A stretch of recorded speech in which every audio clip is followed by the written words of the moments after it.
Hello, everyone. Thanks for joining us. We're here today with Reverend Terri Hord Owens, author of a new book titled Staying at the Table, Being the Church We Say We Are, from Chalice Press. Terri is the general minister and president of the Christian Church Disciples of Christ in the United States and Canada. She's the first person of color and second woman to lead the denomination and the first woman of African descent to lead any mainline denomination. Selected in 2017, Terri was reelected to second term in 2023.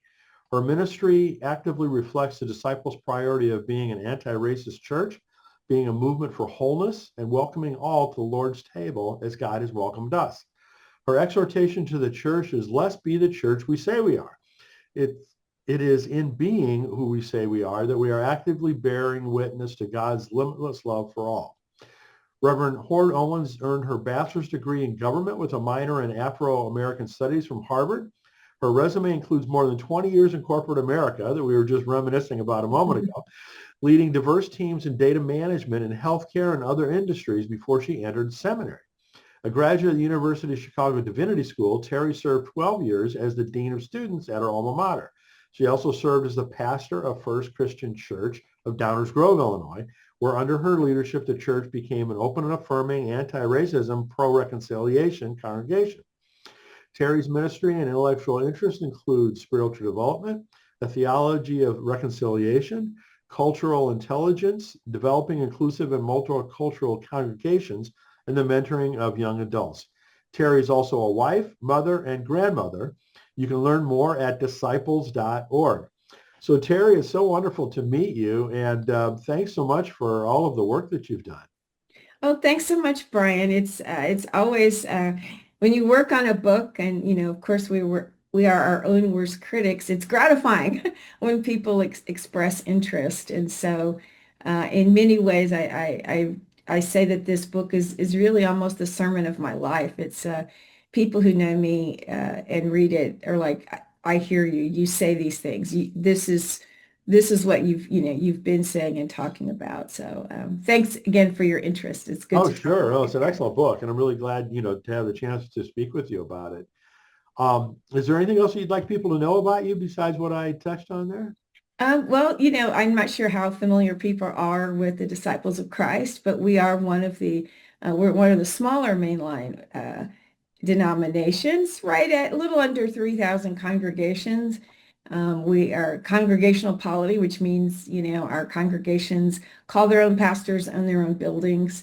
And my role is technically head of communion, but we're very decentralized in terms of quote unquote authority within the church. But as you mentioned, one of our priorities has been for years to be an anti-racist church. And my predecessors have always been very engaged in the ecumenical movement, as I have been. So uh, I enjoy the work for justice that I do. I think that's the whole point, is to not just to say these things, but as I say, to be the church we say we are, not just through our speech, but through our actions. So one of the little platforms that I run, in addition to the Faith and Justice book group, is called Find Your Next Calling, where I help people Mm, basically discern, kind of a second career and go off and do it. yeah, And so you and I both have done that. And I yeah. really love to hear how you decided, to leave corporate America and get an MDiv and, go off Mhm. into a faith, path. Yeah. I was always a very active layperson, Sunday school, Bible study. I used to lead children in youth choirs, when I was a young adult, doing all of that work. And my home church, Disciples Congregation, Light of the World Christian Church in Indianapolis, my husband was serving as minister of music at that church. We had moved there about a year after we got married, moved from Chicago for me, it was back to Indiana, first time for my husband. But that pastor really had a serious gift for discipleship and was in a series really exhorting people um, who perhaps would have a call to ordained ministry.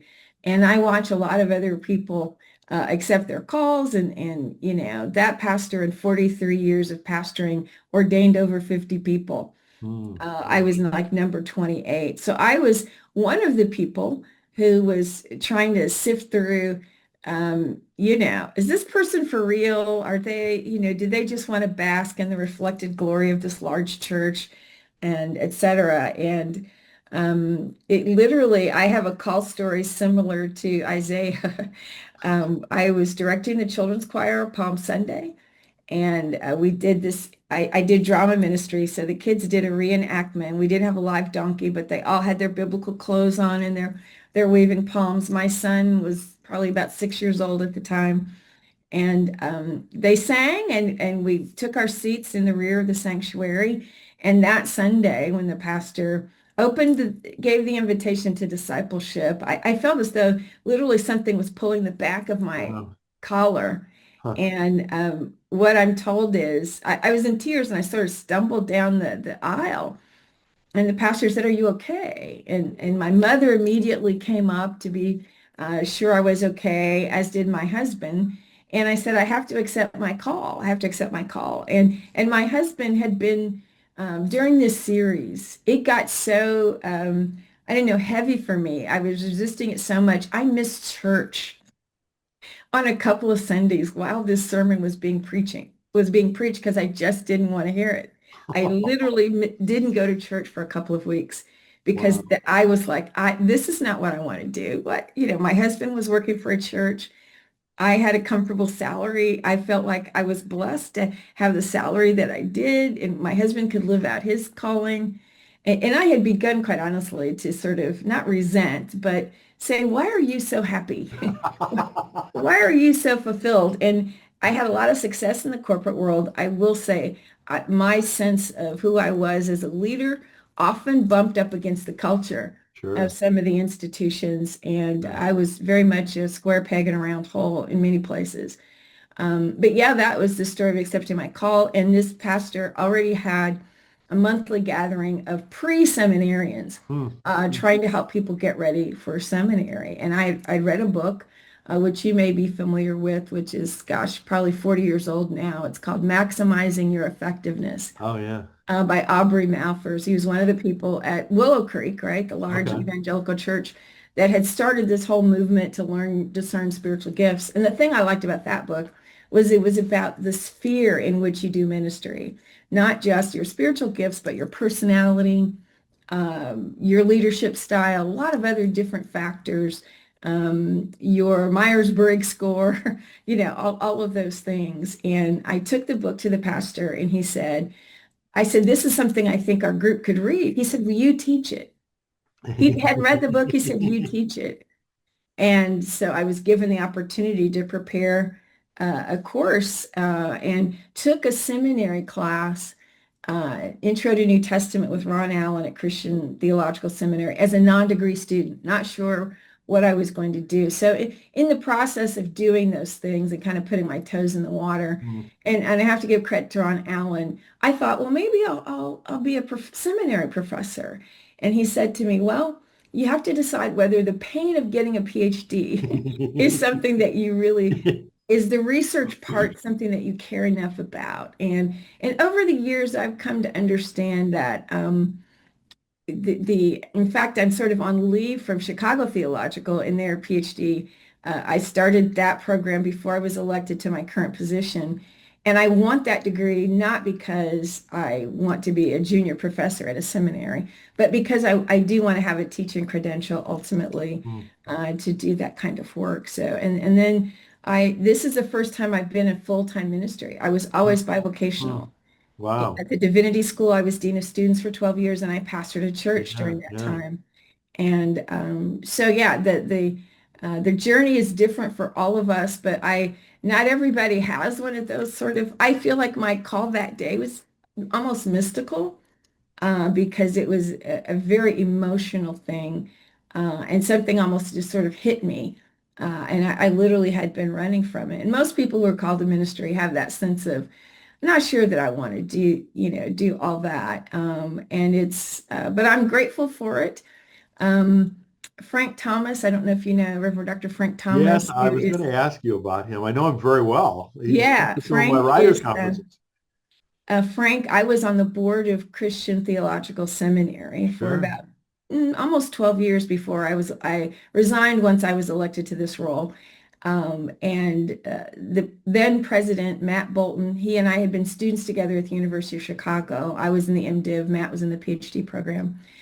And he had this idea of creating a PhD program in um, African American preaching Yeah, and sacred yeah, rhetoric, yeah.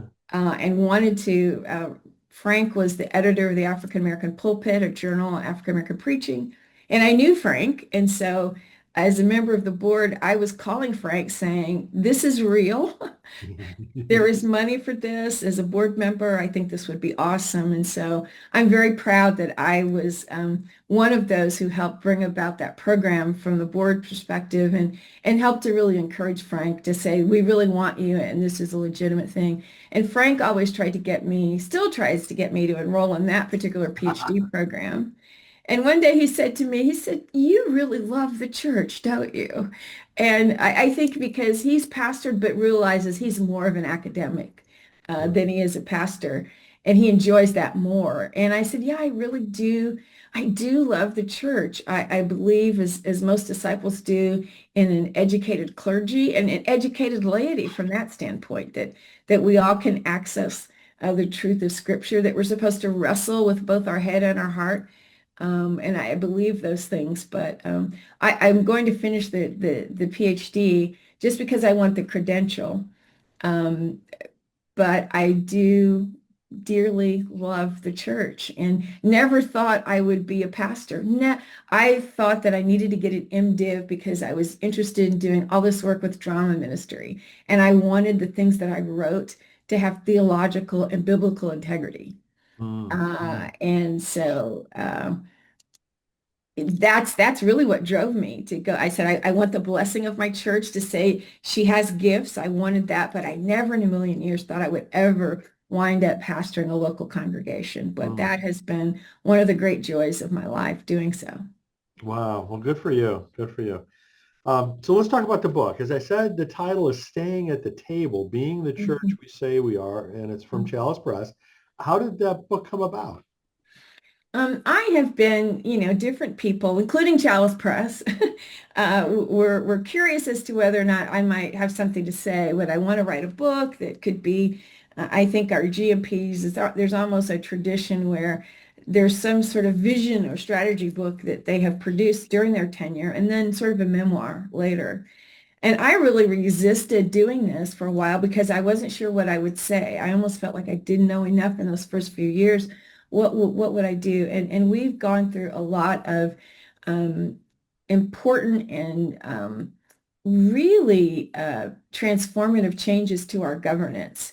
And moving through the pandemic, leading during that time, I began to really understand how disconnected our whole church was. Hmm. And because we have congregational polity, no one has to pay attention to what I say. We have middle judicatories regions. We have 30 of them. There are regional ministers who are accountable to their boards, not to me.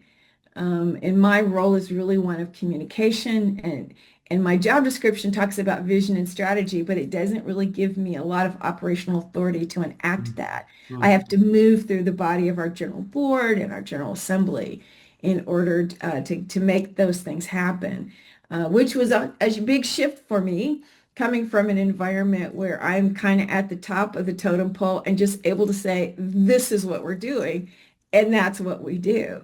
But there is a great disconnection, I thought, across our congregations, trying to get people to report their finances and attendance for our annual yearbook. Over the years, attendance at our general assemblies, which now happen every 3 years, was dwindling, and not because people weren't interested, because it became more expensive to attend a 5-day conference. Hmm. And people were disconnected. If you didn't go to General Assembly, you might not even know who the general minister and president is. You might Wow. not be engaged Wow. in the wider church-wide life of the church. And I saw that as an issue because this is at the heart of who disciples are, not just a congregational polity, but the idea that every congregation has voting rights at the top decision-making body of our church, the Hmm. General Assembly. And yet, structurally, there were real economic barriers to people participating. Hmm. My other diagnosis, which I say a lot in a lot of different places that William Barber picks up on in the foreword, is I was like, mainline Protestantism is, I think, spiritually dry and biblically illiterate. And by that, I mean, and this is true, I think, of many progressive Christian traditions that are, and bear in mind, I'm a Black woman leading a predominantly white denomination that's 80% whites, 10%, about 10% Black, 6, 7% Hispanic, Hmm. 2 to 3% Asian Pacific Islander. And I found even my own pastoring experience initially that people were curious as to why I wanted to start a Bible study. And someone said to me, well, we aren't evangelical. And I said, but we're Christian, right? My goodness. So we should know that, know the Bible. I know disciples who dismiss the Old Testament or the Hebrew Bible. We're a New Testament church. And it's like you just really can't understand the faith or even understand who Jesus is unless you pull all of that together. So the spiritual practice around prayer, meditation, um, obviously coming from the Black church tradition, it's a lot more expressive in the worship. Hmm. Although there are some, no church is monolithic. There are places that are more, I'll say, European uh, in their expression and want a certain kind of music and don't want you to say a lot, you don't applaud. My church found it strange to applaud a sermon. They didn't think that's appropriate. In the Black church tradition, you stand and you wave your hand and Uh, you affirm what the word, not the person. You're affirming the word. mhm, mhm. And so there were those cultural differences that had gotten used to navigating, pastoring a white church. But I really do think that we can't do these things of being an anti-racist church. We can't be advocates for justice unless we understand why we do these things. You do not have to be a member of a church in order to have a food pantry or feed the hungry, to visit the sick, to advocate for a living wage in DC. There are lots of organizations that you can belong to do all of those Yep. things. Yep. We do these things because Jesus said, feed the hungry, take care of the sick, um, be welcoming to all the nations, welcome the immigrant. The parable of the Good Samaritan, as Governor Andy Bashir spoke about this morning, was not just a parable, it was an instruction. You go and do likewise. I preached a sermon on the Good Samaritan in the fall at the anniversary of our Good Samaritan Ministries in Harlingen, Texas, which is a 40-year-old immigration support ministry. And I said the Good Samaritan didn't just put the man on his donkey and take him to a hotel. He paid for the room. He made sure he got medicine and food, and then he returned to be sure that he was okay and that he would have the resources that he needed to continue on the path. And so the Good Samaritan for me is not just acts of kindness, but he took a swipe at the system. He took a swipe at the structures that said, I, a Samaritan, should want nothing to do with you as a Jew. And even the Jewish religious leaders had left this man on the side of the road. So what are we saying there? So all of that to say, I just think we need to look deep down at the basics, which we have affirmed as part of our heritage, but we have forgotten. Engaging in the text, understanding that we all have that right, that the Holy Spirit gives us all insights. Disciples believe in engaging in text in community, not just by yourself. But if you don't know the heart of Scripture as a Christian, I struggled to help understand how you can formulate your own theological understanding of why you do what you do. And you can't really, I get a lot of critique, oh, you're doing so much political stuff, and what about evangelism? And for too many people, evangelism is, are we getting members in our churches? Mm. For me, evangelism is sharing who Jesus is. And this is what I want you to know about Jesus.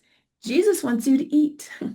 Jesus wants you to have health care that doesn't drive you into bankruptcy. Jesus wants you to have an affordable place to live that's warm in the winter, cool in the summer, and safe for your family to be in.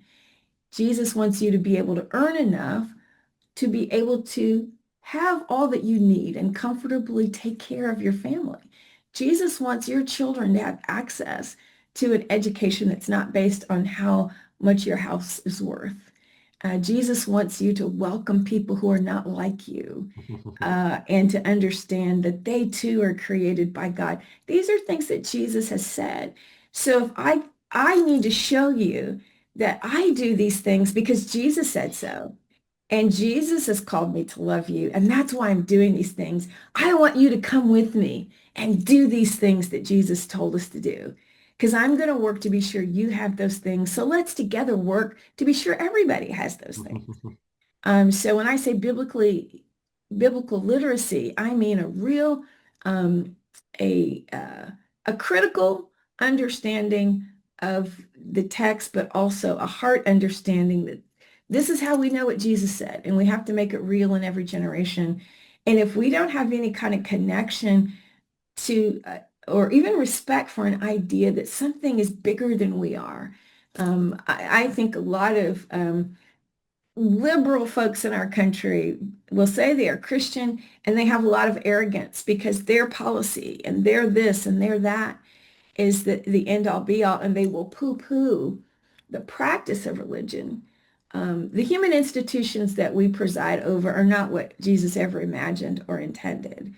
If we're working just to build, or if we're more concerned about the survival of the institution than we are about the work that Jesus has called us to do. Are we being the church we say we are?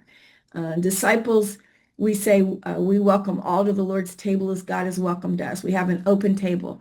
Anybody can have communion. Anybody can serve communion in our tradition. Our kids learn how to preside at communion during camp.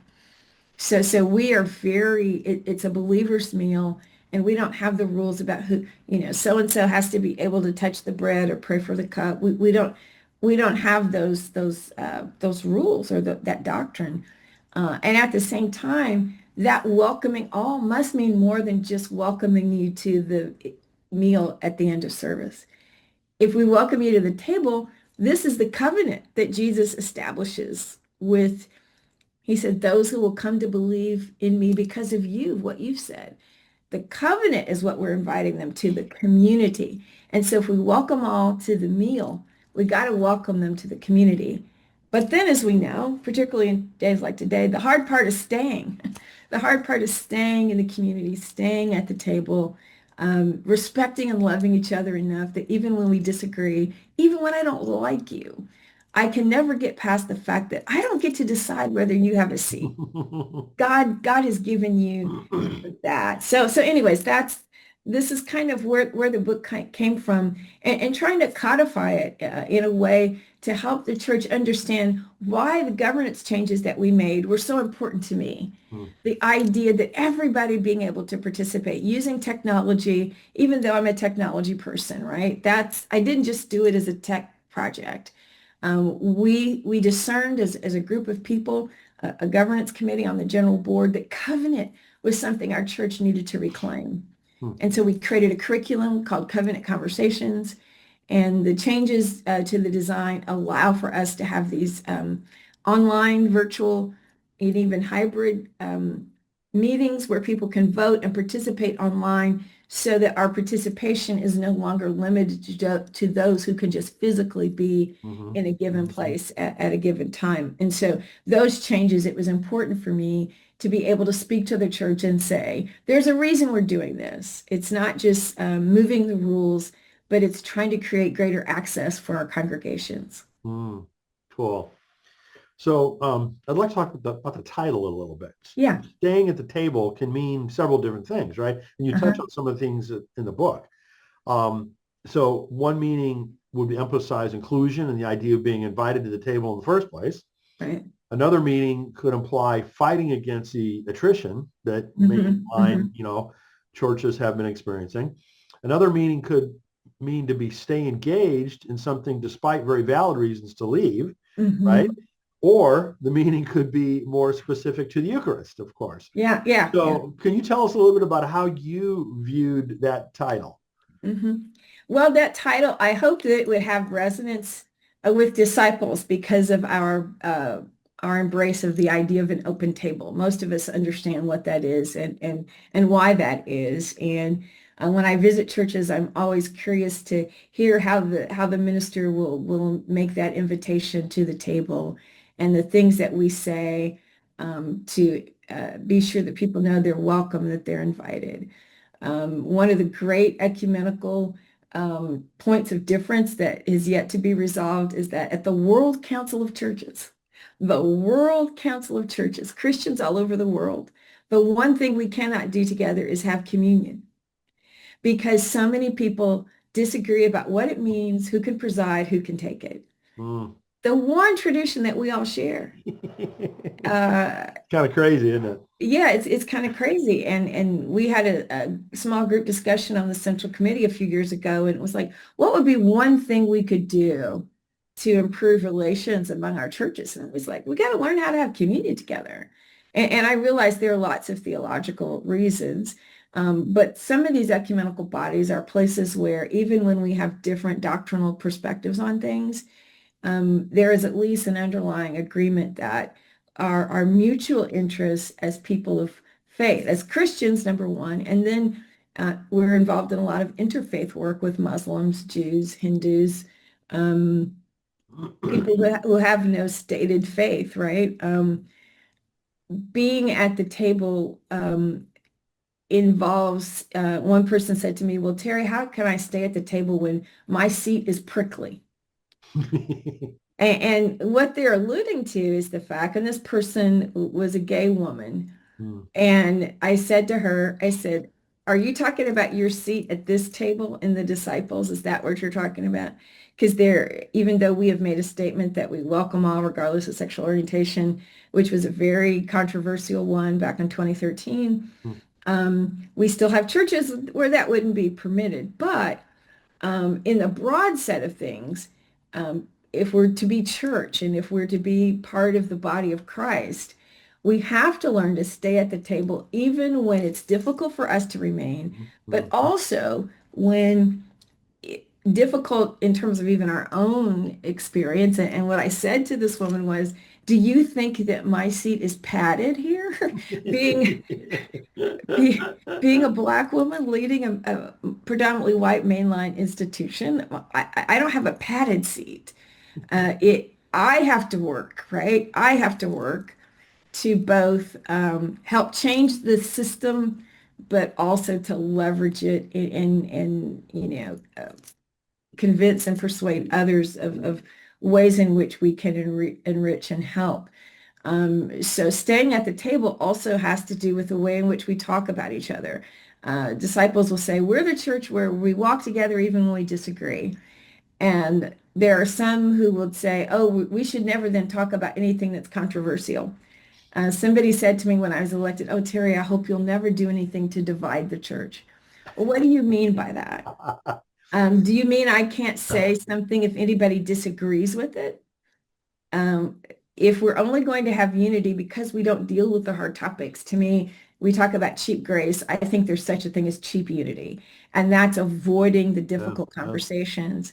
So I hope staying at the table and even in our new governance processes, we're going to be focusing every year on our online assemblies in talking about hard issues that face the church and building the capacity for people to be in small groups across the whole church at once. We've actually started soliciting from our regional ministers and others, what are the issues that you're hearing about in your community?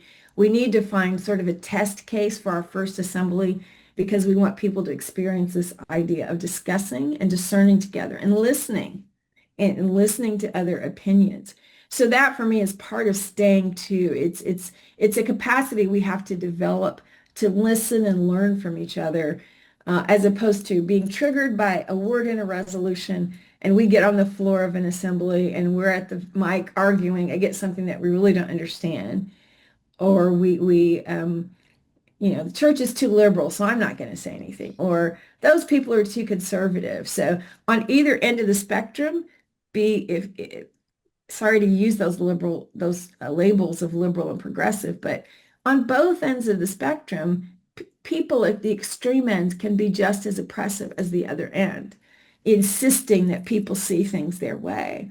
But they don't fully understand what has led to the development of that position. So we got to stay at the table long enough, even if I don't like you a lot, right? You have every much, unless you're threatening my physical life, I say, somebody who read it early on says, I think you need to acknowledge that there may be times when people physically, in order to survive, need to walk away from the table. And there are those circumstances. But I do think that most of us just have to learn how to listen to those we don't agree with. And if we build these conversations on a strong understanding of Scripture, or at least a commitment to wrestle with Scripture, and a spiritual life, a spiritual practice that builds up our spiritual inner beings, we're going to be different kinds of people at the table. So this is not a committee session. It's not Parliament in the UK. It's not the Congress of the United States. This is a table where people who have declared faith in Jesus are sitting at the table and hopefully are living and being who he said we should be. And things that disciples, we're a movement for wholeness in a fragmented world. As part of the body of Christ, we welcome all of the Lord's body as God has welcomed us. We want to be an anti-racist church. We say so much, and yet we continue to operate on these narrow, exclusive lines of who's in and who's out, particularly at the congregational level. And even at the general level, it's sort of like, well, this is, I got a lot of, well, this is how we've usually done it here. I've never been interested in operating that way in the secular world. And I felt like by some, particularly white males, I was sort of being patted on the head. And it's like, let's help you. You kind of listen to us and you'll be good. Well, I'm not a little girl to be patted on the head and put in a corner. And so my staying at the table has been even to insist on my own dignity and the respect for my own intellect and who I am and my experience. And sometimes people see that as being non-collaborative when all it really is insisting on my seat at the table and resisting your narrowly confining what that seat should look like. So let's talk about outside of the church a little bit. If we want our country to be able to support the kind of flourishing for all that you've described, we need to do that. We need to act outside of just our own denomination or our own, individual churches. How would you suggest that we approach that? Yeah. Well, I think one of the reasons I believe in so strongly for the church is because I think the church has to be able to do it. If the church can't do this, we're in deep, deep trouble. And I think those skills that the church, the capacity that we as people of faith, and not just Christians, but people of any faith can develop to do that is really important. There is most religious traditions have something that's akin to the golden rule. There's almost this understanding in common law that societies are ordered in order to have respect for one another. And we're seeing a great falling away of that in our own American society now, where certain people are determining what's right and wrong. Very basic constitutional freedoms are being threatened. But I think our wider society suffers from, I'm only going to listen to the people who agree with me. And we've sort of exploited faith language and faith terms to justify that. But we have a process that we refer: listen, learn, discern, and decide. And I think if it starts in our local communities. There was the mayor of one of the suburbs that's directly next door to my home suburb at home. And this woman is now facing federal investigation. And she wasn't paying bills for the suburb, small little suburb. She had hired this huge, she was paying the police department after hours, spending massive amounts of overtime and bankrupting this little village. People started showing up at the town hall for the council meetings. This woman was also a supervisor of the county, of the township, not the county, and she was doing the same thing there. People started showing up and voicing their Mm. disagreements, even when she would try to put people out of meetings. She couldn't overcome the voice of the people. And when she ran again, her opponent, who is now the mayor of this city, he had been a city councilor. He won 89% of the vote, Wow. and she won 10%. But people educated themselves. They came to Mm. meetings. They asked questions. They said, this doesn't make sense to us. How can we do this? And she was trying to put those who opposed her out of the meeting. Mm. And the people were fighting for the right of every person to stay in that room. And it wasn't so much the disagreement, it was the way in which it's done. And I think learning how to disagree with one another. Your hatred of me does not sanction my destruction. Just because you disagree with me or don't think that I'm worthy of anything or you really oppose me, you don't get to destroy me just because you disagree with me. And I think we see that too much in our public square, that we're trying to destroy, dehumanize the other who disagrees with us. And we've got to develop this ability to be respectful even when we violently disagree. And this listen to what they're saying, learning more about their background and who they are, the story, where did they come from?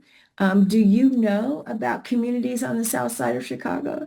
Do you know what people's housing and do you know what a food desert is, where people don't have grocery stores?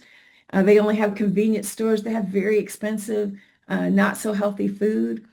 Do you know what it's like to live in a community that public transportation doesn't reach?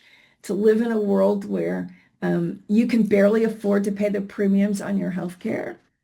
Or where if I have enough money, we put our son in a private school. We could afford to do it. And because we were unhappy with Chicago public schools. There are people who can't afford to do that and are then um, really at the mercy of whatever public school system we have. And depending upon the socioeconomic status of the neighborhood, you're going to get less resource than somebody who lives on the North Shore of Mhm. Chicago. Mhm. So it's all of those things, listening, learning, being able to discern. I did speech and debate in high school. There's something about even being able to articulate the opinions of your opponent in order to argue against it. You have to be able to do that. And we have to be able to really understand why does that person disagree? Do they not understand me? Or is there something that I don't understand about why they say they need what they need? Because there may be a point where we can meet, but if we never listen to one another and learn from one another, we'll never figure that out and get to a point where we could reach a mutual conversation. I will never say that failure to love and respect people is okay. I'm not, I've given up on this whole, well, both sides get equal time, because some sides are lying in our current environment. But I do believe we've still got to listen and learn, what are they really saying? Governor Andy Beshear in Kentucky, that's been part of his success. In a Republican, very conservative state, he's been addressing the needs of the marginalized. A lot of poverty in Kentucky, and he's been dealing with those issues and fighting for those things. And so people, they might disagree with him on the LGBTQ issue, but they respect the fact he's fighting for their health care and food and living wage. So I think in the public square, we've moved away from the civil respect for each other, even when we disagree. Mm. And if the church can help lead in that, I will be Mm. deeply gratified. But Amen. the church is taking on some of the culture of the public square right now. Mhm. Mhm. And we vilify one another. We don't listen. We're not trying to understand each other. And we've got to do that both in the public and the private sector. Mm. So I know you're kind of in the midst of a book launch, but I have to ask you, if you have any other books or other projects coming up that you can tell us about? One of the things that I've been thinking about, I was part of, well, first of all, let me say I was part of a book that's coming out from Chalice that is called Soul Stories. And it's the stories, I think there may be 15 or so of us, me, the African American regional ministers, middle judicatory leaders in our church, telling the stories of how we were spiritually developed, how we came to be who we are, etc. And that book is coming out from Chalice. It's called Soul Stories. I'm really honored to be a part of that project. And I've talked to Brad a little about this. I'm not sure where it will go, but my background is that both sides of my family came from free Black settlements, groups of free Blacks who came. My mother's family came mostly from North Carolina. My father's family from North Carolina and Virginia. My Hord ancestor was enslaved in Virginia. Um, and so my family, both sides, have been in Indiana since the 1820s. Mm. I'm very Hoosier. I recognize that I come from Indiana and I grew up learning the history of this community where my mom's family was from. And um, I'm Hoosier. I'm as Hoosier. I'm more Hoosier than many Hoosiers. And so I've given some thought, what's it like? What's my makeup as a person who's from Indiana? I have a very different worldview, very progressive grandparents in terms of the church, very engaged community, a minister on my father's side. And my maternal grandmother was she started a community club when she was in her early 20s because she had three little girls who couldn't play in the public parks. Wow. They eventually bought a huge tract of land, which is now called the Lost Creek Community Club, the place where we still have family reunions. And so many of the original six families and their descendants come back to that land. But my grandmother started that. Wow. Um, and my father is a retired English and African American Studies professor. He taught at Knox College in Galesburg, Illinois for over 30 years, but he helped start the Malcolm X Institute at Wabash. While he was working on his PhD, he taught a lot of different places. But I had to read a book a week by or about Black people, or I didn't get half of my allowance. And so here I am living in this small town of about 80,000. My family's very progressive in this church. My dad's a Black studies professor at a time when he was considered too militant to teach in certain schools. And so I have a worldview that came from somewhere beyond my local context. And yet I'm very Hoosier. I love the small towns. I'm still in touch with a lot of even white friends from high school. I go back for events all the time. I still have family in Indianapolis, and Indiana is precious to me. When I drive through rural communities, the fields, this is where my grandparents were. This is important to me. And I don't know how to express that. And Brad has said, well, maybe that could be a book. But I think there's something to be spoken about that not only the history of that community, but how it has shaped my own development, knowing about that. I think as we get into these changes in terms of governance, I may want to follow up on some of the things that we've raised in staying at the table around spiritual practice. There's a chapter when we talk about the Bible where I sort of do a very brief exegesis of Alexander Campbell's 7 Principles of Biblical Interpretation, which for most people are like, huh, what is that? Yeah. But if you understand the inductive Bible study method where you ask who wrote it to who, why, understanding the linguistic issues involved in translation, and understanding the idiomatic use of language that we have to translate that they would not have had to translate. I think there's something to be said for the power of my church, the Disciples of Christ, to help people sort of do this exegesis of the human text. If we could understand that we have to learn so much about people's background and idioms and things that we don't understand in order to understand who they are. If we can apply that to a physical text, I think we can apply it to people. Interesting. And so I shared some of those ideas when I was the Founders Day lecture at Bethany College, which Alexander Campbell began some years ago. And before I had to write on campus, they at the time had a Black woman who was a chaplain. They have several Black students at Bethany, many of them athletes. But somebody had a poster of Malcolm X on his door, and it was defaced by another Hmm. white student. So I was talking, I had planned to talk about Campbell's principles of biblical interpretation because as somebody who believes in engaging the text, I thought it would be a great, I had taught a Bible study on this at my congregation, so I felt I could filter it down and make sense of it. But then I found myself saying, they didn't understand who Malcolm X was to you. They didn't understand what you were saying by that poster.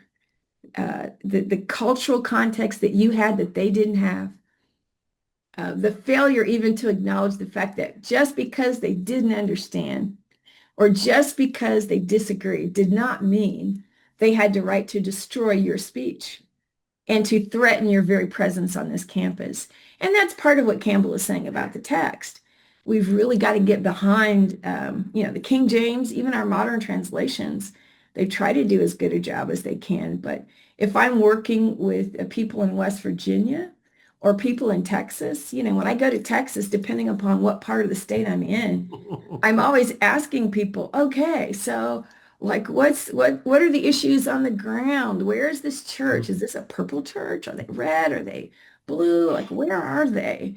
Um, and what I found is that for Christians, I ground everything in my understanding of the text and what Jesus says. Then people say, oh, she's not that crazy. She's not that. My first time I went to Oklahoma, they welcomed me and they were singing Oklahoma from the Rodgers and Hammerstein musical. I'm singing along with them because I'm a music theater kid. I'm videotaping. I'm so Oh, that's excited. This great. is awesome. And I had really felt when I went to this conference, not quite the warmth from everybody that I thought. I was brand new. I was on the job like 6 months. And I thought, this is interesting. And these people had heard, oh, her church became open and affirming. She's a Black woman, so she's all about the anti-racism, blah, blah, blah. I get up and I preach and I thank them for singing Oklahoma. I tell them about all the musical theater I did in high school, junior high, high school, college, how I knew every word of that show, etc. And I preach, I took a text, and afterwards somebody said to me, you preach from the Bible. Yes. What a concept. What a concept. Did you think that just because I have these particular positions on social justice, that I was not doing that out of an understanding of what the Bible says? It's because I'm a student of the Bible and try to be a follower of Jesus. And it's because I try to pay attention to the development of my own spiritual health, just as I do my own mental health. It's because of those things. And I have seen in some of the more quote unquote conservative parts of the country where people have received and respected the fact that I'm not going to just bash you over the head with the Bible, and I'm not going to just ignore you because I disagree with you. I'm going to start from where Jesus said and see where that leads me. And if you listen, perhaps there's somewhere else that you and I can go together if you too affirm that. How can I help you understand that what Jesus said did not mean that you would bar people from your church? How can I help you understand that even if you disagree, you have no idea what being a trans person is? Hmm. It doesn't give you the right to deny people their choice to have certain health care or their choice to have their children, or it doesn't give you the right to bar them from meaningful roles in society, certainly not from the Church of Jesus Christ. Um, if you're not grounded in those biblical principles, you're not going to understand it. And so we're replacing the civil religion of what it means to be a good American. And because we don't know the Bible well enough, we can't articulate what it really means to be a person of Hmm. faith. Hmm. Well, Terri, thank you so much for joining us, and thank you so much for all of the work that you've done and influence that you've had, Thank you. not just within the disciples, but well beyond that. I really appreciate that, and I really think that people are going to enjoy diving in, staying at the table, being the church we say we are. So you can go to disciples.org or chalicepress.com and get a copy of it. Terry, best wishes in the Thank you, Brian. all the ministry that you do, and all the work that you do, both inside and outside of the church. Thank you. It's a great honor and privilege to be able to do this work. And I'm grateful for the church's confidence in my doing it, even when we don't always agree. But thank you so much. And I do hope the church will be a blessing. I mean, the book will be a blessing not only to disciples, but to other people of faith and to society at large. It was written with that hope. So thank you for the opportunity to share, and thank you for your support of the book. I appreciate it greatly. Absolutely, my pleasure. Thank you. Thank you.